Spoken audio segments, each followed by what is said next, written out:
Hey, kia ora koutou. Welcome to another episode of Big Hero News, the summer series. We'll be playing you some best ofs from the year that's gone, give or take. There might be a few that are a bit older than a year, but year that's gone. Clips that it's actually interesting. A lot of these are clips that played on the shows or on YouTube that got a couple of dozen viewings.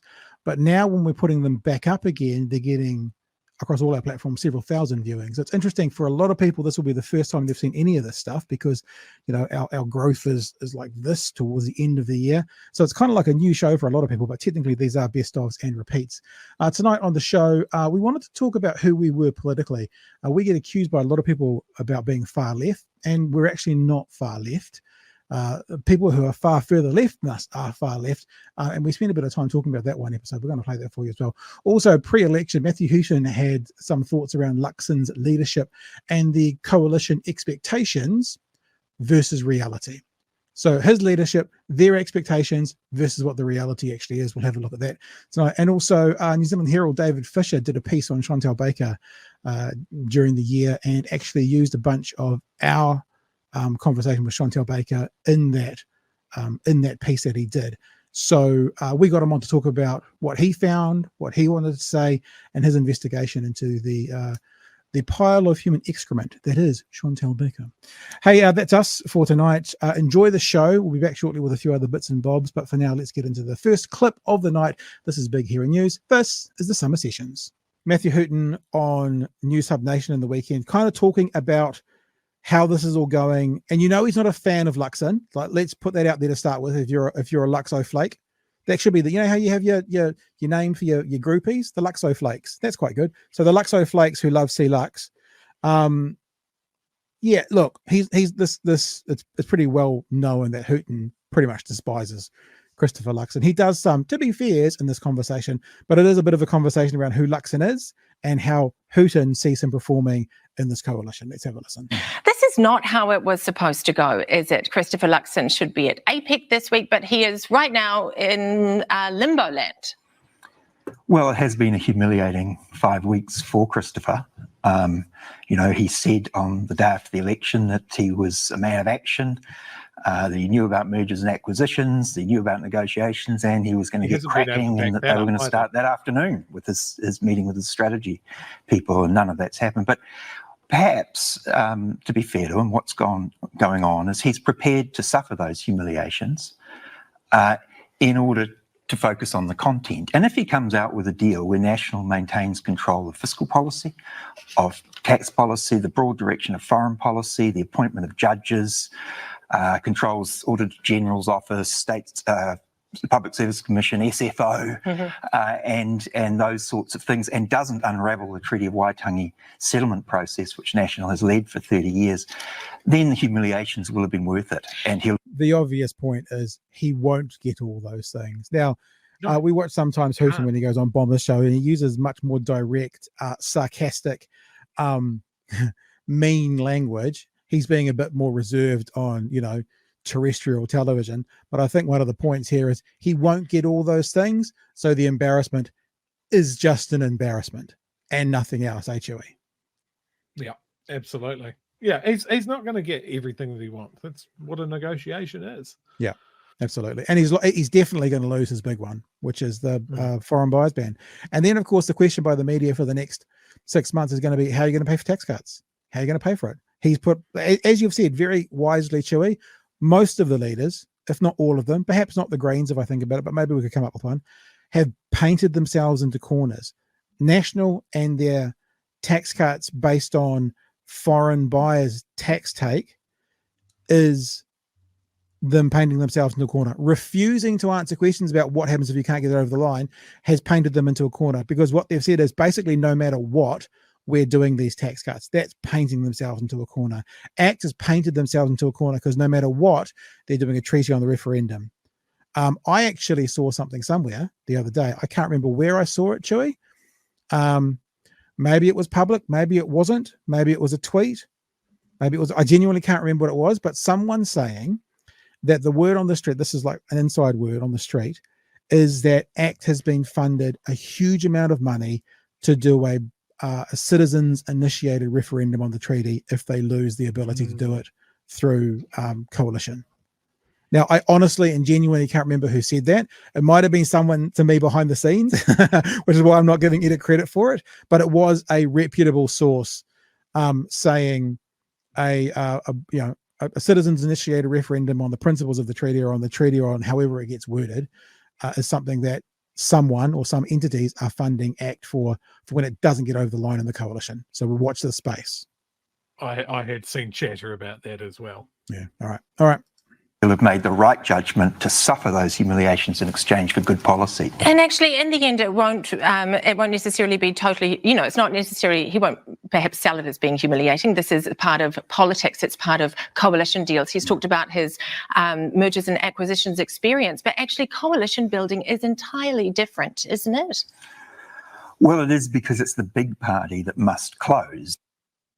I mean, if you were at Unilever and you were buying a couple of small companies, Unilever can walk away, as Christopher Luxon did from the Virgin Australia deal.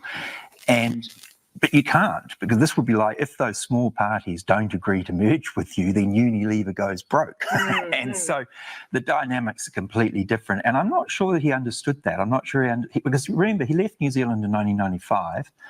Before the first MMP election. He didn't come back till John Key was Prime Minister. Yes. So he didn't see the 96 situation or the 2005 situation. And I don't think he really thought through that it was he who was the only one that had to do the deal. Winston Peters and David Seymour, they could still walk away now if they choose. Yeah, absolutely. Very, very good point by Matthew Hooton. He's been away for such a long time. And obviously, as a New Zealander, you will keep an eye on what's happening back in New Zealand. But if your line of work has got you busy every day, all day, you're not going to be watching it like you could. So he's really not seen MMP in New Zealand, including Winston Peters, because that's a big part of 1996, remember? So MMP, including Winston Peters, in action in New Zealand, really ever before. So, yeah, and look, Hooton's saying just what we've been saying. I mean, to be fair, we're probably taking some of our cues from his commentary through the time as well about this is such a different story than Luxon, the CEO. Luxon, the CEO of a company, negotiating with another business is night and day. It's just because the word negotiating's in there doesn't mean it's anything alike. Like a fruit salad is nothing like a Caesar salad. Just because they've both got the word salad in them doesn't mean they're anything alike. Negotiating with a business and negotiating for a political party, they've got the word negotiation in them, but they are nothing alike. And I think that's what Luxon's figuring out right now, Chewy. Yeah, no, absolutely. I agree. Yeah, it's been gone too long. He doesn't have the experience for it. And we're seeing this play out live. Yeah. Thanks, national voters. Absolutely. And, it does sound like it has been a really tough process going on behind those four walls. And it's a tough spot that Christopher Luxon finds himself in, particularly with that foreign buyers tax, isn't it? Because National never factored in working with Winston Peters, probably on its way through its policy development. And yet here he is at the table. There was no sort of risk analysis for that, no plan B. Because they left the door open. Yeah, that's it. They didn't plan for having to work with Winston Peters. Done this to themselves. And then they got Winston Peters the bump to get him in by ruling him in. So they didn't think about getting him in there, and then they helped him get in there. Remember, it was like, I'm not going to rule him in or out, followed by I'm going to rule him in, followed by weeks of going, please don't vote for him. That was Luxon's experience.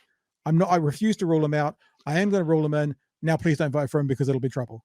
Hello, an experience. I actually think, again, to be fair to Christopher, is it just me, or anytime Hooton says the word Christopher, it does sound like a teacher scolding a young child? Just a little bit, just a little bit. I think it's in his advantage the way this has turned out, because that was a ridiculous policy. It was written by the property development industry, Sky City Casino. I mean, it didn't.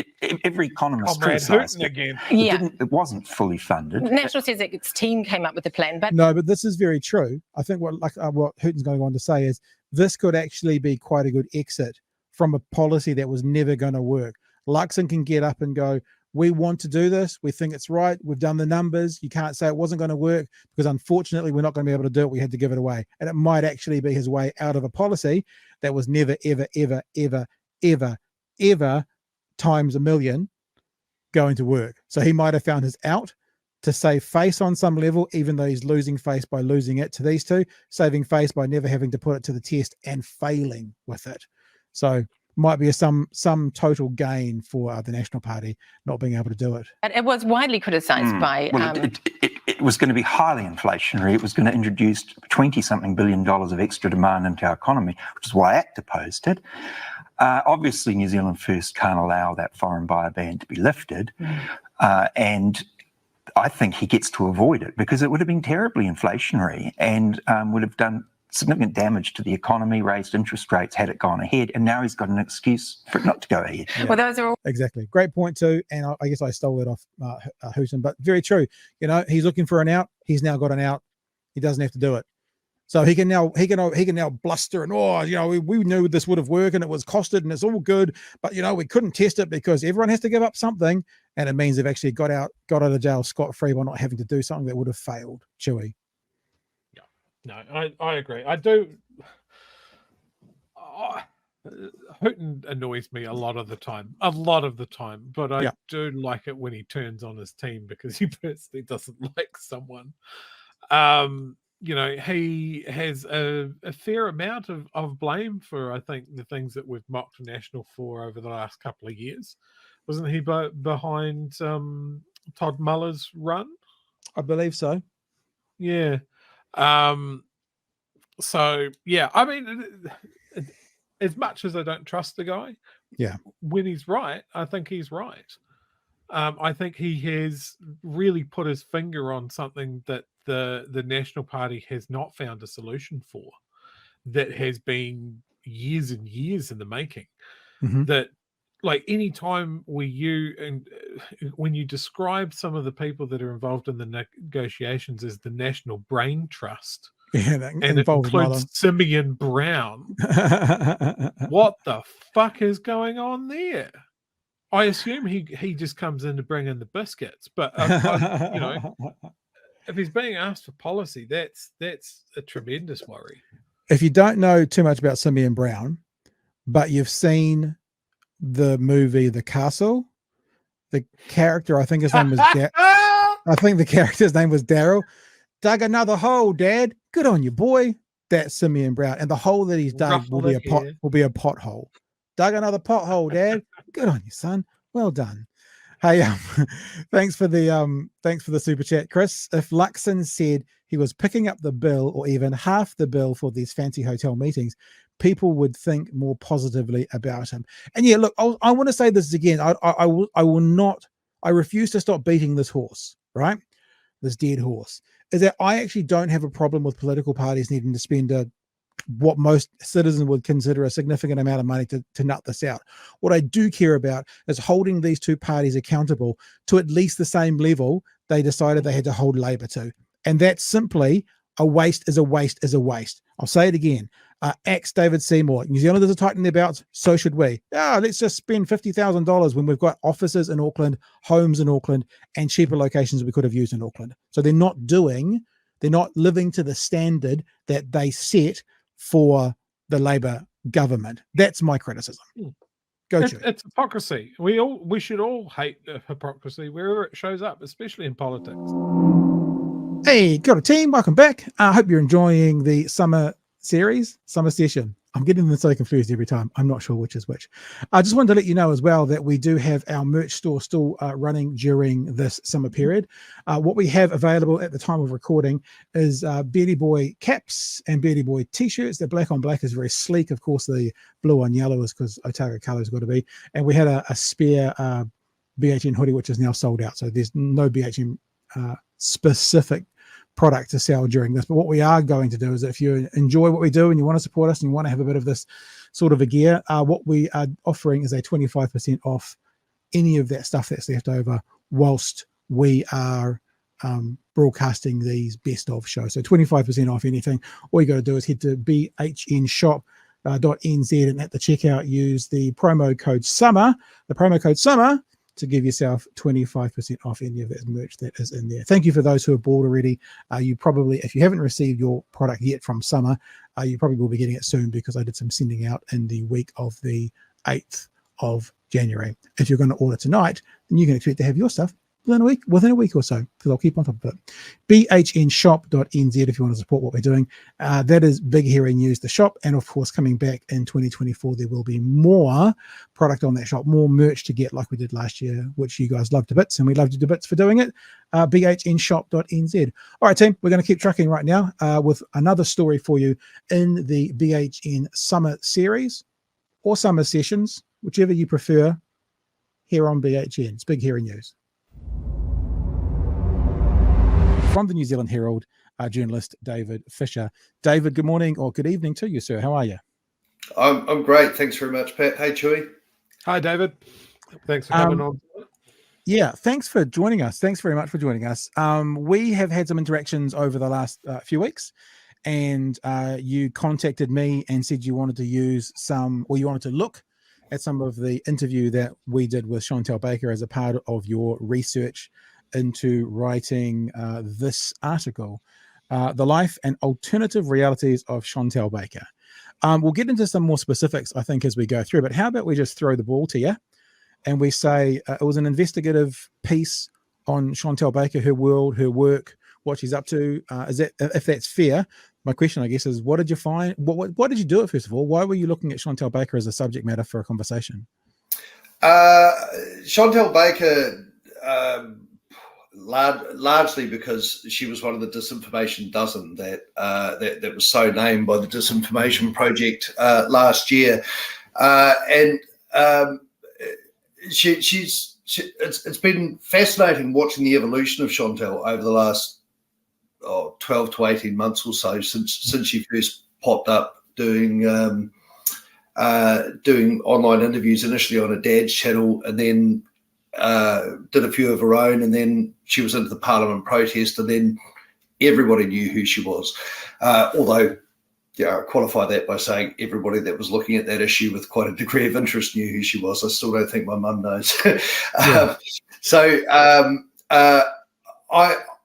I've been following Chantelle Baker along with a number of others who would qualify as being in that disinformation dozen to see what sorts of things they're talking about, and the underlying interest for me there is that there's a part of New Zealand that's breaking away and is very much developing its own ecosystem, if you like.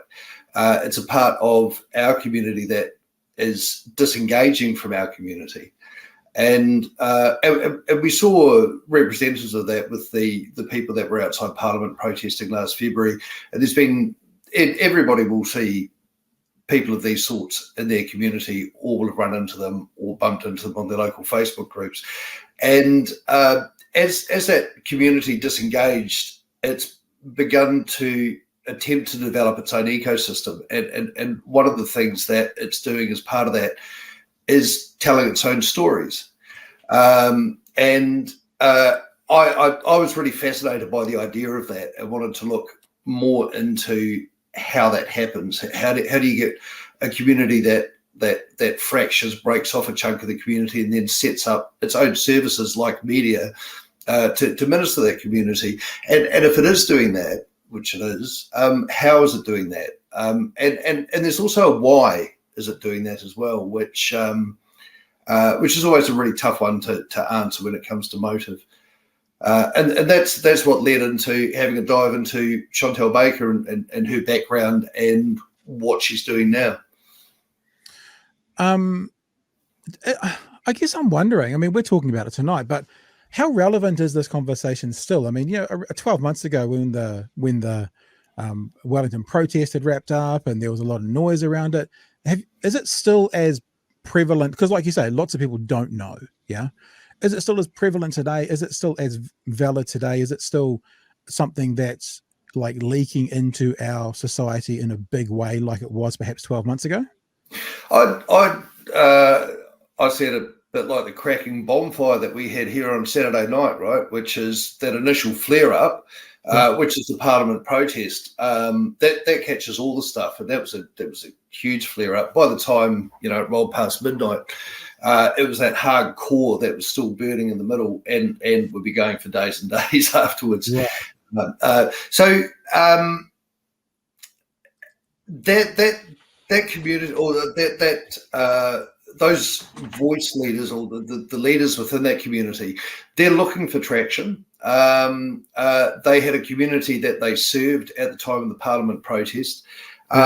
Once the heat of that had passed, and some of those people went back to their normal lives and did their normal things, and the mandates got cancelled, and and we stopped having lockdowns, and all of the immediate pressure came off, and all it really needs is another pile of dry brush to be chucked on top of it, and there'll be another big flare up again.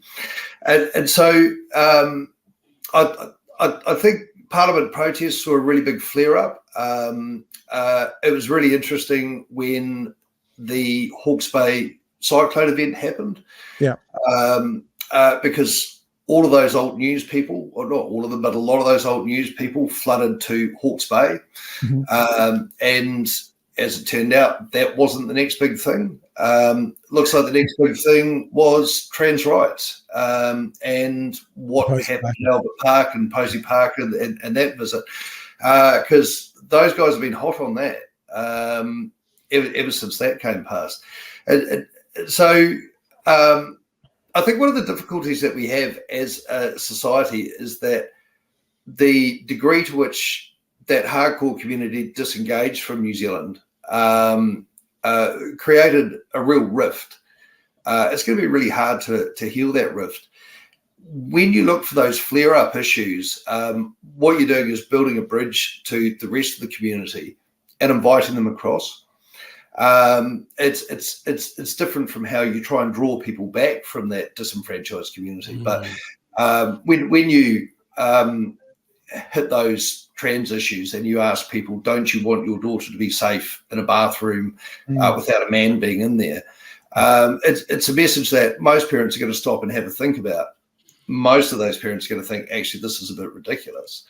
But there will be those that will think, oh, hey, maybe I should go and talk to those people some more. And so that's sustaining the ecosystem that has developed. Yeah.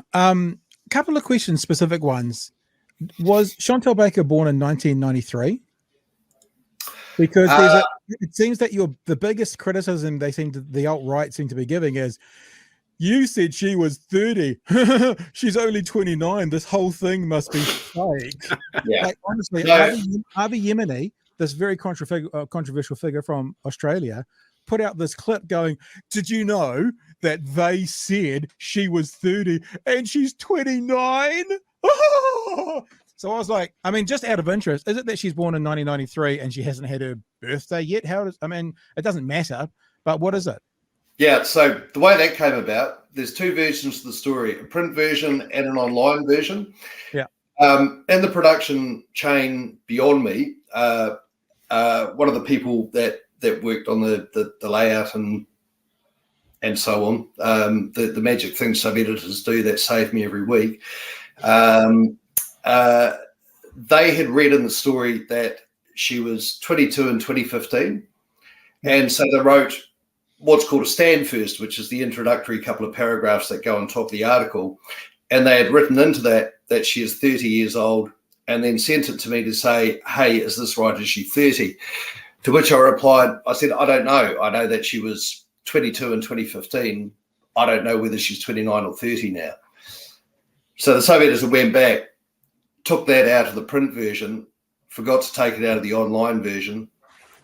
The online version goes with an error that was in there that was known to be an error, shouldn't have been in there in the first place. The point being is, it's what, and we're going to talk about this later on tonight, David, is that the opponents of this are like, this is a terrible article. Everything's in it wrong because they got her age wrong. It's like, it's not that big a deal. And the other thing I wanted to know is, I think you said in your article, this is just for clarity, she did that trip to Napier or up that direction to bring all this water in, of which most of the money got spent on the helicopter ride. And by the time she got there, the army had basically had all the resources they need to provide safe, clean drinking water for everyone. Is that correct? The Navy, yeah, they've got a desalination machine, which is an amazing bit of kit. You know, they plonk it on the ground, pump it full of seawater, hit the whiz bang button, and drinking water comes out the other end.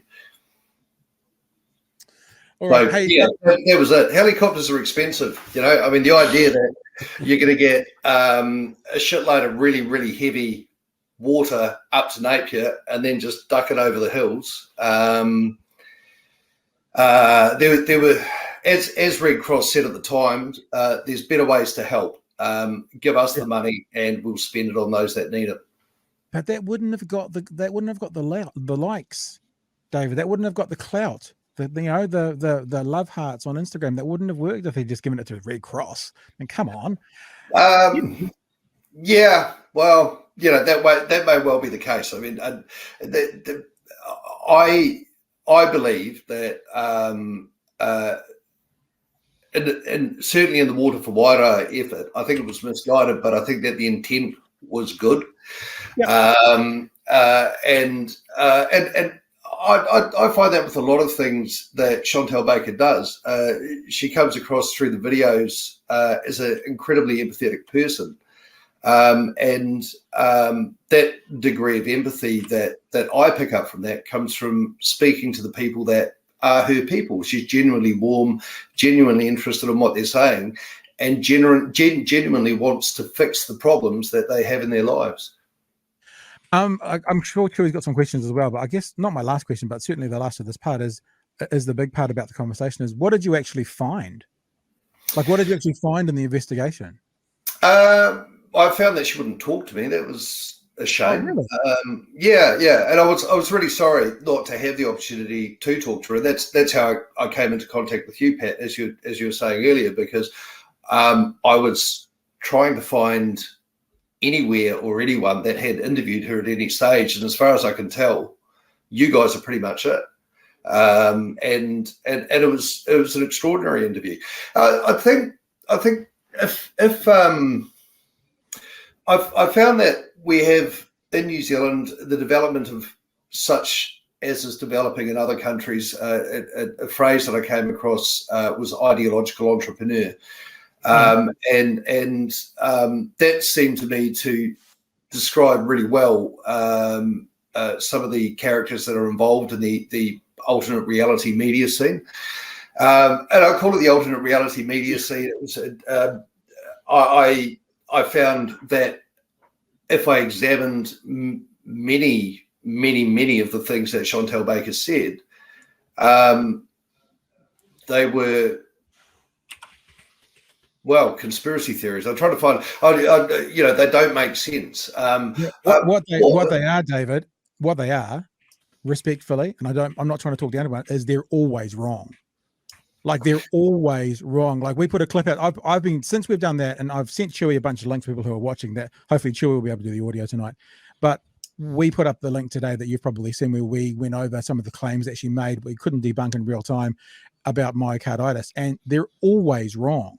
Like, they're always wrong when they come down those conspiracy lines. Tomorrow, I'm going to put out a clip where Chantelle Baker, and you'll have seen this, David, so is Chewy, so is some of our patrons, talks about the Labour Party actively saying that they're the party of socialism. And in real time, I go to the Labour Party website with her, and she can't find it anywhere because it doesn't say it. They're always wrong. Yeah. And so one of the things that's quite striking is that one of the reasons that you have a news media is to understand what's happening in the central machinery of government, and then explaining that to people in a way that's going to make sense. One of the things that was a pretty consistent feature with Chantelle Baker's handling of news events was her misunderstanding of how things work. Yeah. And so that's how you wind up with the Māori wards debacle, where she seemed to think that there were special hospital wards that were only for Māori, and then had confused it with the fact that there were council wards that were available to Māori, and muddled the two things. repeatedly references, and I can get how you get this, because you get junior journos that do the same thing.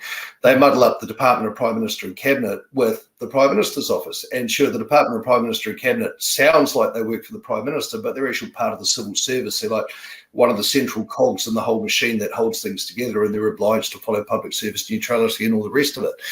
The Prime Minister's office, they work for the PM, but you'll mix up the two and assign motives or behaviour to one that belongs to the other. And when you're trying to make sense of how the country works, those things actually, they make a difference. Yeah. But when she's when it's not conspiracy theories, a lot of the opinion that is led comes from a place that seems largely discordant with a New Zealander that I'm familiar with, right? So the utterances to the people of Hawke's Bay that they needed firearms to keep themselves safe, that was a very odd sort of a thing, particularly given how volatile that situation was at the time. And also her constant claim that she doesn't support violence. And she doesn't ever say anything that supports violence. That's a bit of a strange anomaly between those two statements. Oh, and that extraordinary statement that she made when she's being interviewed by you guys, which was. Well, should we play it? Should we play it? Yeah. Have you got that link to your Twitter? I'm throwing it to Chewy because my audio is playing up. But if you've got my Twitter feed there, Chewy, we can just play the first 10 seconds of that clip that's now had about 20,000 views. And whilst you're looking for that, Chewy, we'll actually just show people the article, because it's a big article as well. You've done a lot of work here. And so this is where I am. I'm a bit too close to the bottom. I thought it'd be closer to the top, David, but who are we?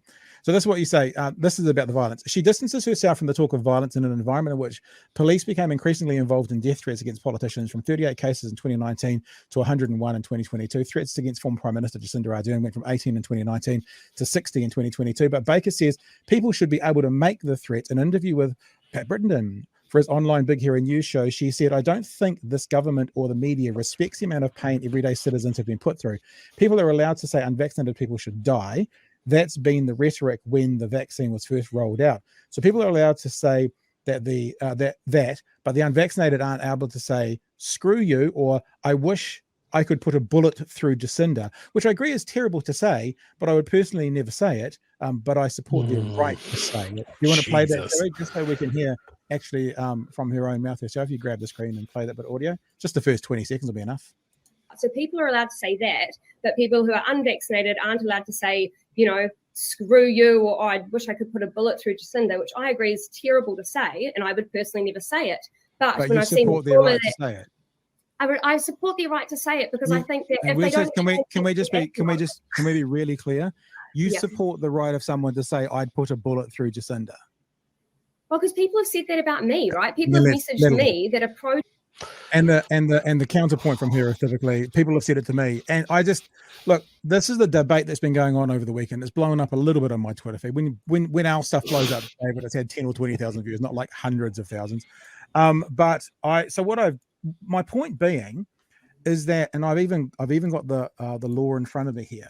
It is a criminal offence for someone to threaten to kill you, or threaten to seriously injure you, or to send a letter, text, email, or other written material containing this kind of threat. So containing this kind of threat, not even necessarily to you. The person can be jailed for up to 7 years of this. I think it's unequivocal to say, if someone says, now, because the defence is free speech, free speech in and of itself, by its nature, is public speech. You say whatever you want in your own bedroom, right? That's not a free speech issue. In other words, if you're claiming free speech, it's a public statement. It's out in the public. It's for other people to hear. So if it's someone else to hear, I want to put a bullet through XYZ, then that's a threat. Then that's criminal activity. So Chantelle Baker is supporting criminal activity. Now, Chantelle Baker is not. Some people in my Twitter feed have been saying, she should be locked up. It's like, she hasn't done anything. She hasn't broken a law by saying they should be able to say it, but them saying it could be breaking the law. So she's supporting someone potentially breaking the law. It makes, I don't get how people can't see that as clear as it is to me. I just think it's not very nice, actually. Yeah, I'm not going to go trawling through the Crimes Act when I think about something like that.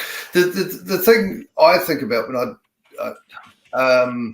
one of our journalistic go-tos for media has to be to work in service to your community. Yep. And I find it hard to see what community benefit there is to endorsing somebody's right to talk about murdering another person. Yeah. Chewy, is anything you want to jump in there? I've been monopolising this conversation over that. I've been wrangling the chat. So look, one thing to me be very clear is you've definitely hit your mark. She does not seem to be a happy camper at the moment. And there's a lot of tweets and a lot of people. She's essentially weaponizing her followers against this article. Have you noticed any flack coming your way? I saw someone refer to the Herald as a left wing. They published a left wing hit piece, which I went a little bit cross-eyed at that point. But I mean, what is the fallout for you as a journalist? I guess after you put out an article like this. So I've had a couple of years of covering the development of this alternate reality ecosystem, and I find that when I write about whether it's Baker or Counterspin is another one I've written about, Voices for Freedom, and actually, I'm trying to think if I wrote about. Oh yes, I did. I mentioned the platform to do with that guy Yeti Harmony. Is that right? Yeah, and there's a really interesting thing that happens. Right, is that I get abuse and threats, and some of it's really colourful, and some of it has involved references to my wife or children in the past, and really ugly, really violent. But what I find is really interesting is that when I get name checked by those people, I get heaps more, and it's really, really angry or really vitriolic. So I've actually had more direct emails to me from pieces that I've done that have referenced Baker in the past, because she has then directly tweeted about me, and that sends a spike in response. Right. This time, her I don't know, frustration or whatever it might be, is directed at the Herald. And so there's been a lot of followers that have gone to Herald Social and jumped on there and had a crack at one thing or another, but not necessarily personally directed at me. If I get name checked, then it really spikes, which I know for female journalists, particularly getting name checked on Plunkett's show. Is just seen as an open invitation from some really vile people to say horrible, horrible things to them. What's next? What's the next investigative piece, David? It should be on independent media based out of Dunedin. You should do a full editorial on that. I think that'd be fantastic. Well, I've done the alternate reality media space, and there was a New York Times editor that coined the phrase reality-based media when it came to reporting about Trump. So I can do the reality-based media ecosystem.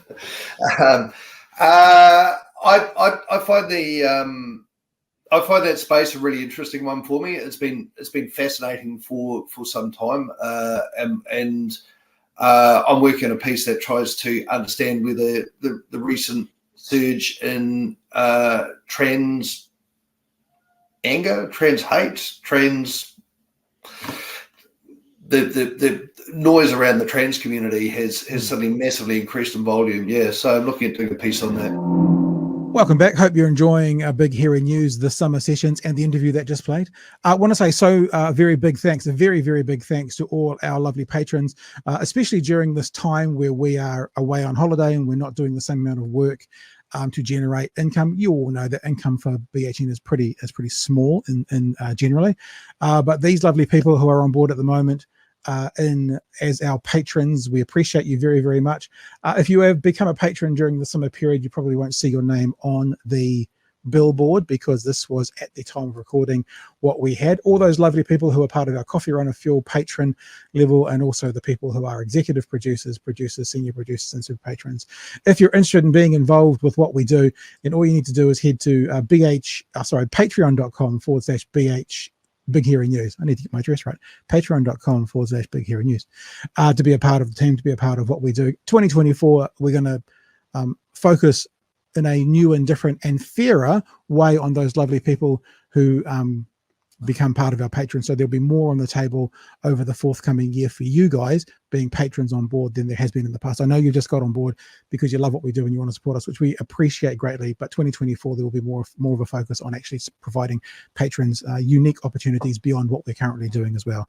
So it's patreon.com/Big Hero News. If you want to be a part of what we do, then we would love to have you on board. And thanks to all of those people who are currently patrons. We love you to bits and we genuinely appreciate what you do. Right, let's keep going. This is Big Hero News. This is the summer series. We've had conversations through the weekend and I wanted to address a couple of things, right? The first is, and I haven't responded to anyone on Twitter. And one of the reasons I haven't responded to anyone on Twitter is, and with no disrespect intended to anybody, to be honest, if we have someone with 17 followers jumping on board and having a crack and you respond to them, then what ends up happening is they keep responding and you keep responding and they keep responding. And eventually you go, oh, fuck, I'm bored of this. And they go, haha, I've won.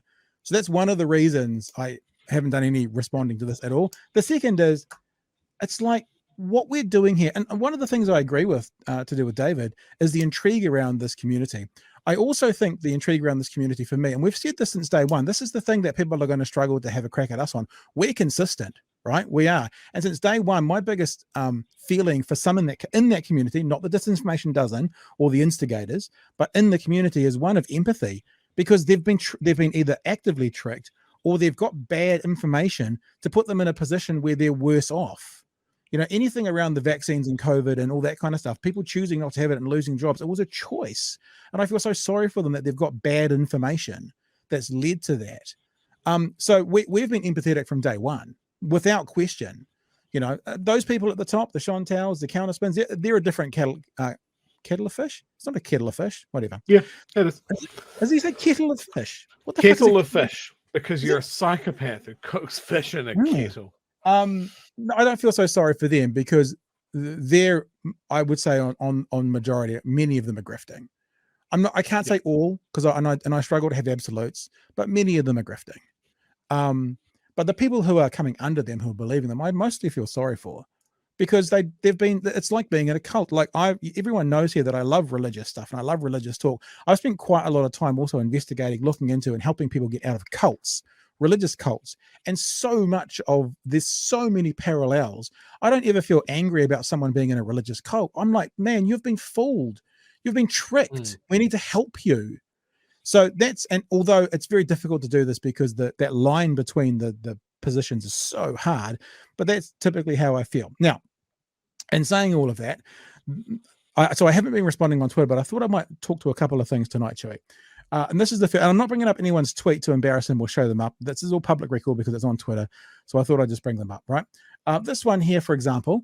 So when we've been disagreed with, these are what people say. First time I saw Doc, we're not Doc, we're BHN, but we're on the Doc Studio YouTube channel.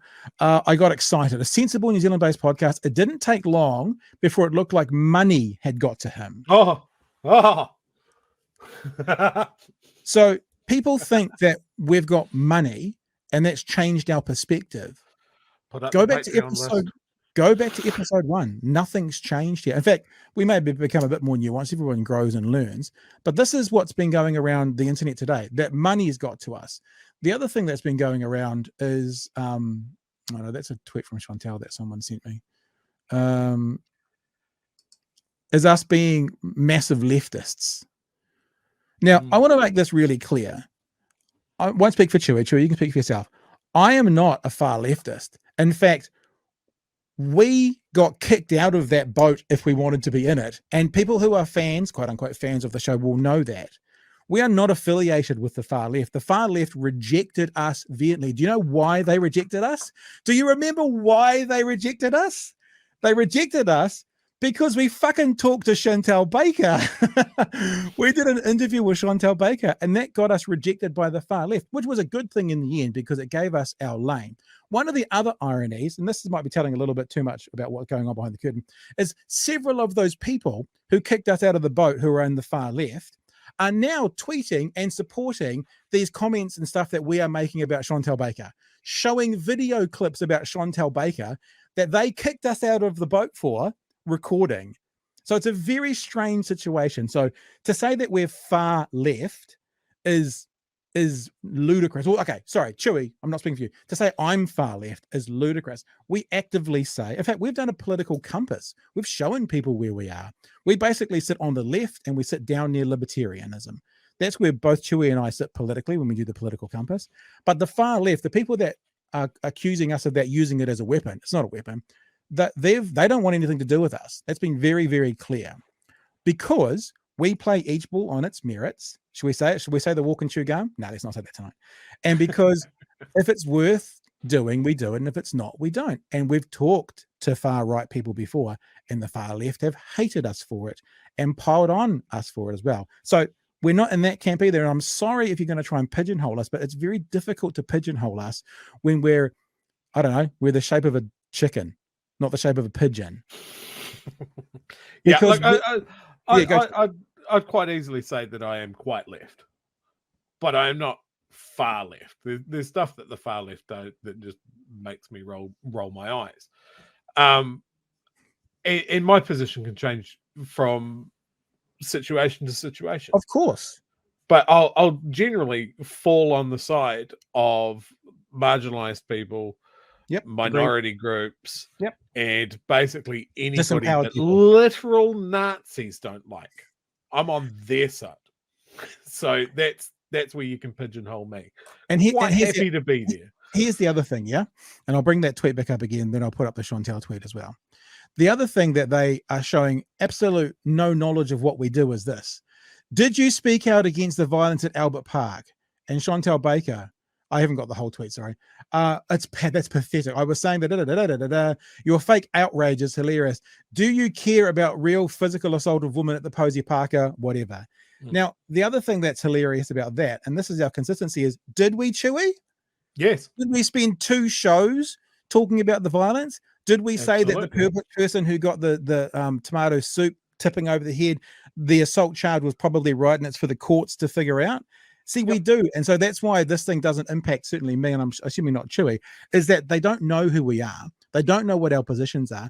And when they attack's too strong a word, when they have a crack based on your political ideology, money, fuck, I wish we had the money to be bought off by, or things they think you think, what they've done and avoided the whole way through is they haven't actually talked about any of the content we shared. They're not actually putting forward a salient case as to why what she said wasn't repugnant. They're basically saying, well, you're a leftist, so you're wrong. Or, well, money's bought you out, so you're wrong. It's like they're not actually addressing the substantive part of the conversation, which is the most hilarious thing. And look, there's people in the chat right now who are completely anti who Chewy and I are and what we do. Give us a salient point. We'll put it up in the chat. Give us a salient point as to what we've said tonight, like that we can verify that's real, and we'll put it up in the chat. We're not afraid of that. We're not afraid of interacting with people from the other side. The ridiculous nature is when people make statements that make it very clear they don't know who we are or what we talk about. And there's quite a bit of that over the last couple of days. Yeah. So you wouldn't even have said anything about the violence. Well, actually, we spent potentially 2, maybe 3 shows talking about the violence, not necessarily about just supporting the trans community and the community that we're opposing. I'm in that camp. I oppose Posey Parker, but we also can walk and chew gum at the same time. The violence that happened there was abhorrent.